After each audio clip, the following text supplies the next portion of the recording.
Welcome to सखीमध्ये सर्वांचे खूप खूप स्वागत आहे. हा जो तुम्हाला प्लेटमध्ये रवा दिसत आहे ना, तर हा रवा ना मी तुपामध्ये बनवला नाही, तर हा रवा ना मी तेलामध्ये बनवला आहे आणि खायला एवढा टेस्टी आणि एवढा भारी झाला आहे, की विचारू नका. सर्वांना असा प्रश्न पडतो, की तेलामध्ये एवढा मोकळा सळसळीत असा रवा कसा बनवायचा? तर तेच मी तुम्हाला आज ह्या व्हिडिओमध्ये दाखवणार आहे. तर मी या ठिकाणी 1 वाटी एवढा रवा घेणार आहे आणि त्यासाठी मी घेतला आहे 3 चमचे किंवा 50 ग्रॅम एवढं मी ऑइल घेतलेलं आहे. आता आपल्याला यामध्ये जो रवा आहे ना, तो छान असा मस्त भाजून घ्यायचा आहे. गॅसची फ्लेम लो ठेवायची आहे आणि लो फ्लेमवरती आपल्याला हा रवा मस्त असा भाजून घ्यायचा आहे. मी पण आहे ना नेहमीच तुपामध्येच बनवलेला रवा खाल्ला आहे. मी तेलामध्ये बनवलेला रवा ना फर्स्ट टाईम खाल्ला होता, पण तो एवढा टेस्टी लागला होता, की विचारू नका. तर म्हटलं चला या तेलामध्ये बनवलेल्या रव्याची रेसिपी तुमच्यासोबतही शेअर करावी. म्हणून मग मी हा व्हिडिओ बनवला आहे. तर मस्त असा खमंग हा जो रवा आहे ना, तो भाजून घ्यायचा आहे. रवा छान भाजला गेला, की यामध्ये आपल्याला ना गरम पाणी घालायचं आहे. पण गरम पाणी ना खूप सारं गरम पाणी एकदाच घालायचं नाही, तर अगदी थोडं-थोडं आपल्याला यामध्ये गरम पाणी घालायचं आहे. रवा आपल्याला असा मोकळा सळसळीत झाला पाहिजे, पण तो जास्त असा ओला-ओला पण नाही झाला पाहिजे आणि तो छान शिजलाही गेला पाहिजे. म्हणून आपण या ठिकाणी जो रवा आहे ना, तो त्यामध्ये ना थोडं-थोडं पाणी घालायचं आहे. खूप जास्त पाणी आपल्याला एकाच वेळेला घालायचं नाही आणि या रव्यामध्ये आपण एक केळी पण टाकणार आहोत. केळी टाकल्यानंतर रवा खूप छान असा मस्त होतो. तर मी छानपैकी रवा भाजून घेतला होता. रवा भाजण्यासाठी मला कमीत कमी 5 ते 7 मिनिटाचा वेळ लागला होता आणि त्यानंतर मग मी यामध्ये थोडं-थोडं पाणी घातलं आहे. साधारणपणे मी एक एकच वाटी पाणी घातलं आहे, पण ते अगदी थोडं-थोडं, थोडं-थोडं करून हे पाणी मी घातलं आहे. आता तुम्ही पाहू शकता रवा खूप असा मऊसूत झाला आहे.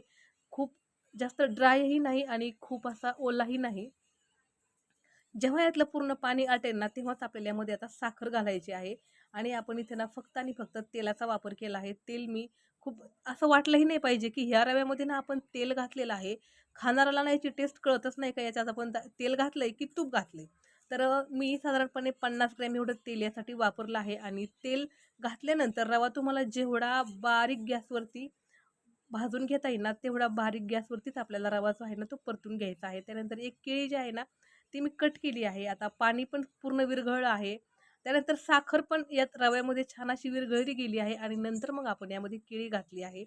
केळी ही घालणं ऑप्शनल आहे. तुमच्याकडे जर असेल केळी तर घाला. नाही घातली तरी काही प्रॉब्लेम नाही. पण केळी घातल्यानंतर या रव्याला ना टेस्ट खूप छान येते आणि एखाद्या प्रसादाच्या वेळेला ना असा रवा बनवायला ना खूप सोपं असं जातं. प्रत्येकाच्याच घरामध्ये साजूक तूप असतं असं नाही. ज्याच्याकडे साजूक तूप नाही आणि तेलाशिवाय पर्याय नाही त्यांच्यासाठी हा रवा खास एक मस्त ऑप्शन असा आहे. तर केळी पण याच्यामध्ये छान अशी स्मॅश करून घ्यायची. केळी घातल्यानंतर रव्याला ना खूप छान मस्त असा एक वास येतो. खूप मऊसूत असा हा रवा तयार होतो. रवा जास्त लाल भडकही करायचा नाही. लाल रवा केल्यानंतर पण तो खायला म्हणजे खावासा वाटत नाही. तर अगदी लालसर, थोडासा लालसर व्हायला लागला, की लगेच त्यामध्ये आपल्याला पाणी ॲड करून घ्यायचं आहे. पाण्याचं प्रमाणही अंदाजे टाकायचं आहे. कधी-कधी काय होतं ना, आपण एकदा सर्व पाणी टाकतो आणि मग रवा जो आहे ना, तो असा चिकट-चिकट होतो आणि चिकट रवा खायला ना अजिबात चांगला लागत नाही. या ठिकाणी मी 3 ते 4 बदाम जे आहेत ना, ते कुटून टाकलेले आहेत. तुमच्याकडे जर तुम्हाला ड्रायफ्रूट जास्त घालायचे असतील, तुम्ही जास्त घालू शकता. पण माझ्याकडे जेवढे आहेत ना, तेवढेच मी त्यामध्ये ॲड केलेले आहेत आणि परत एकदा हा जो रवा आहे ना, तो छान असा हलवून घेत आहे.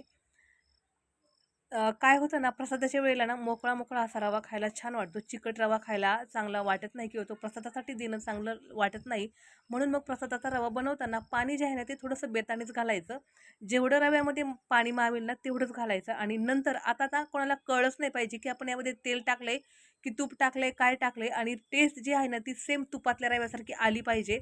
म्हणून मग काय करायचं, 1 वाटीभर आहे ना, ते दूध याच्यामध्ये ॲड करायचं. याच्यामध्ये 1 वाटी दूध ॲड केलं किंवा 1 कप जर दूध ॲड करायचं आणि मस्त याला एकदा नाही का हलवून घ्यायचं. जेवढं तुम्हाला 2 मिनिटं छान हलवता येईल ना लो फ्लेमवरती, तेवढं याला मस्त हलवून घ्यायचं.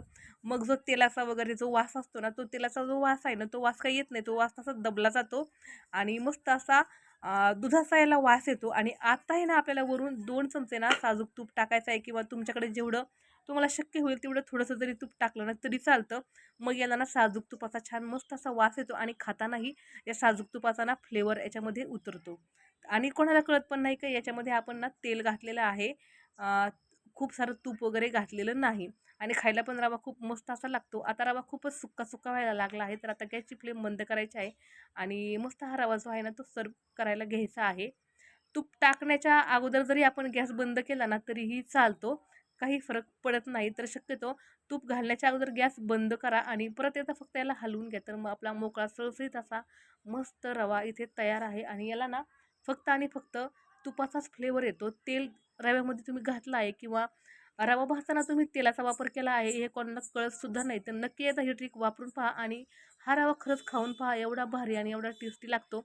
हा रवा मी पहिल्यांदा माझ्या सासरी खाल्ला होता. हा रवा माझ्या नंदेने बनवला होता आणि बिना तुपाचा रवा बनवू शकतो ही कन्सेप्टच मला मान्य नव्हती. पण जेव्हा त्यांनी हा रवा केला आणि जेव्हा मी तो खाल्ला ना, तेव्हा मग माझे जे सगळे गैरसमज आहेत ना ते दूर झाले.